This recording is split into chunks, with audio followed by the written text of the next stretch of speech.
Good morning. My name is Tim from Plugged Into Leadership, your outlet for leadership success.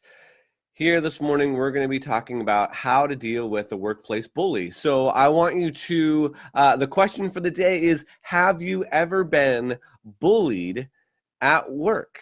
See, I grew up being bullied, people making fun of me, people continuing to put me down and trying to put me in a place that they wanted to put me. And so I had lots of experience with being bullied. And I wish that I knew the information that I'm going to deliver today back then, back in middle school, high school, even in my early career, even up till my mid 30s.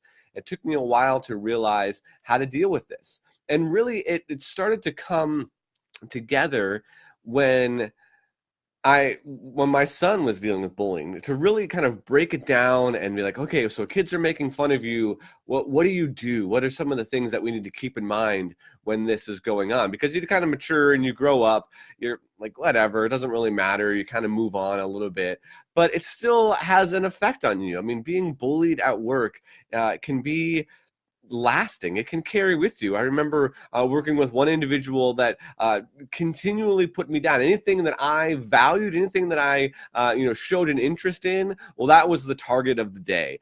In the meeting or whatever, that was the target. This thing is dumb, this thing is stupid, you can't do this or whatever.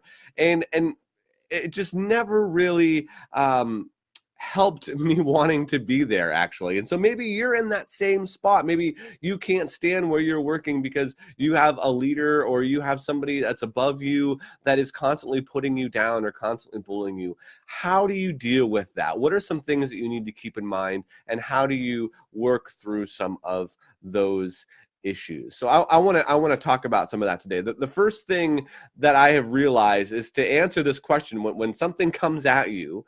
The first question that you need to answer in your brain quickly before you react, before you get emotional, before you say something that you're going to regret is what they're saying true? Is what they're saying true? And there's a number of different ways to kind of look at that answer. But if someone's making something, a physical comment about you, then it may be true, it may not be true. But if something is if they're just giving their opinion about it, you can be like, that's not really, that doesn't really matter. So in that, the answer to that question will help you remain confident in who you are and your value. And that's one of the things that is one of the most important things that we need to keep in mind. I want to read this quote. Eleanor Roosevelt said this great quote, that no one can make you feel inferior without your consent. And so if no one can make you feel inferior without your consent, the first answer to that question needs to be, is this true? And if it is, then you can say, is this something I can change about myself? And if it isn't, then don't worry about it. And if it is, ask yourself, do you want to change this, or do you need to change this about yourself? And if you don't, then don't. And if you do, then work out a plan, a growth plan to help change some of those things. So that's kind of the first piece, is you have to remain confident. Ask yourself, is this really true? And what about this can I change, if I can change anything? Now, the next thing that's a little bit more difficult to navigate through is, don't be accepting blame. So if they're bullying you, if they're constantly trying to put blame on you, a bully is trying to shift the burden of blame from themselves to you or to somebody else, because they don't want to be responsible for that. So in areas where it is your responsibility to do something, take the responsibility and do it. But if it's not, in the best way, in the crucial conversations way, and the getting conversations right way, have that conversation with them. This is not my responsibility. You keep asking me to do this, and I would ask that you not do that. In the best possible way, I would suggest doing it not in a large group setting. Don't fire back at them emotionally. Don't react in a negative way emotionally in the moment. Take a breath. Ask to meet with them separately on the side and address the issue, but try as best you can not to take blame for things that aren't your responsibility.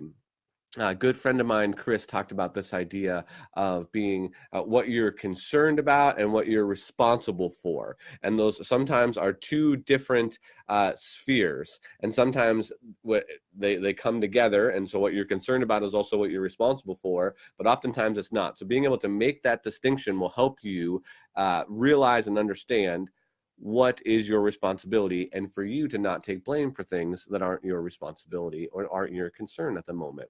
So understand those going into it, and evaluate some of that maybe at a separate time. So when the next time that the bullying happens, you can evaluate that better.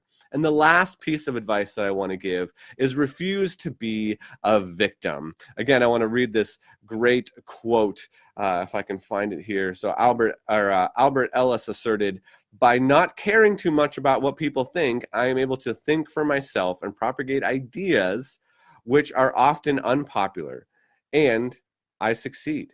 So if your goal is success, don't be a victim. Don't care as much about what other people are saying about you. Care more about the truth of the situation, what you're responsible for, and what you can actually change and continue to grow and change. So that's just a few helpful tips. Hopefully that helps you. The one that I want to highlight the most is start with the question, is what they're saying true? And if it's true, then you can change it, work on changing it if you need to change it, if it's something that you must change about yourself. If not, let it go. Don't be a victim. So that's my helpful information today. I am sorry to say that only a few people shared the videos this week. Other past winners, thank you so much for sharing the videos, but I'm going to refrain from giving away a resource. Would love for you to continue to share these videos. If you thought this was helpful, if it's a subject matter that is concerning to you, or that you enjoyed, or that you got some value out of it, please share it out to your network. I would love to give more resources away. I realize that I'm about 2 weeks behind in sending out resources. It's on my schedule for today, so I apologize to those who have not got their weekly resource reward yet. That is forthcoming and will be out soon as I possibly can get it. Thank you so much for checking out this video today. I am excited for what God has for you in the future and for your success in your leadership, and I hope that you found this video valuable. We'll see you again on Monday.